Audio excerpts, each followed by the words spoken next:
ನಾನು ಹುಬ್ಳಿಂತ್ರ ಸೀದಾ ಬಂದವನೇ, ಸೀದಾ ಅಂಬುಜಾ ಫ್ಯಾಕ್ಟ್ರಿ ಹತ್ರ ಆಗಿಬಿಟ್ಟು ಹಂಗೆ ಟೂ ವೀಲರಿಗೆ ಕೈ ಹೊಡ್ಕೊಂಡು ನಾನು ಬಂದಿದ್ದೆ ಸಿಗ್ಗಾಂವ್ಕ. ಯಾಕಪ್ಪ ಅಂದರೆ ರಾತ್ರಿ 1 ಗಂಟೆಗೆ ಬಂದಿತ್ತು.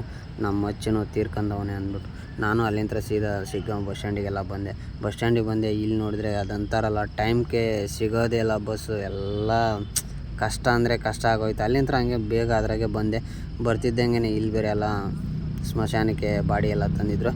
ನಮ್ಮ ಮಚ್ಚನು ಎಷ್ಟು ಒಳ್ಳೆಯ ವ್ಯಕ್ತಿ ಅಂದರೆ ಅದು ಹೇಳಲಾರ್ದಷ್ಟು ಒಳ್ಳೆಯ ವ್ಯಕ್ತಿ. ಇರೋ ಅಷ್ಟು ದಿವಸ ಎಲ್ಲರ ಜೊತೆಗೆ ಚೆನ್ನಾಗಿದ್ದು ಬಿಡ್ರಿ.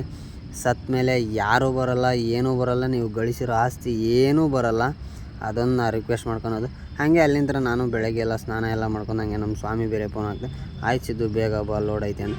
ಅಲ್ಲಿಂದ ಹಂಗೆ ನಾನು ಬಂದೆ. ಒಂದೇ ಪಾಯಿಂಟಾಗೆ ಲೋಡೆಲ್ಲ ಆಗ್ತಾಯಿತ್ತು. ಎಷ್ಟು ಹಮಾಲ್ರು ಚೆನ್ನಾಗಿದ್ರು, ಎಲ್ಲ ಬೇಗ ಲೋಡ್ ಮಾಡೋಕ್ಕೆ ಸ್ಟಾರ್ಟ್ ಮಾಡಿದರು. ಹಂಗೆ ಅಣ್ಣ ನೀವೇ ಹಗ್ಗ ಟಾರ್ಪಲೆಲ್ಲ ಹಾಕ್ರಿ ಅಂತ ಅವರು ಹಂಗೆ ಮಸ್ತಾಗಿ ಹಗ್ಗ ಟಾರ್ಪಲೆಲ್ಲ ಹಾಕಿಕೊಟ್ರು. ಸ್ವಲ್ಪ ರೂಢಿ ಇದ್ದಿದ್ದಿಲ್ಲ ಅಂತ ಅಣ್ಣ, ನಾವು ಕ್ಯಾಂಟ್ರ್ ಗಾಡಿ ಮಾಡಿದವರು ಸ್ವಲ್ಪ ಹೇಳ್ಕೊಡೋಣ. ನಾನು ಹೇಳ್ಕೊಂಡು ಹಗ್ಗ ಟಾರ್ಪಲೆಲ್ಲ ಹಾಕ್ಸ್ಕೊಂಡೆ. ಇನ್ನು ನೆಕ್ಸ್ಟ್ ವಿಡಿಯೋದಾಗ ಏನಾಗ್ತದೆ ಏನಿಲ್ಲ ಅಂತ ಹೇಳ್ತೀನಿ ಫ್ರೆಂಡ್ಸ್.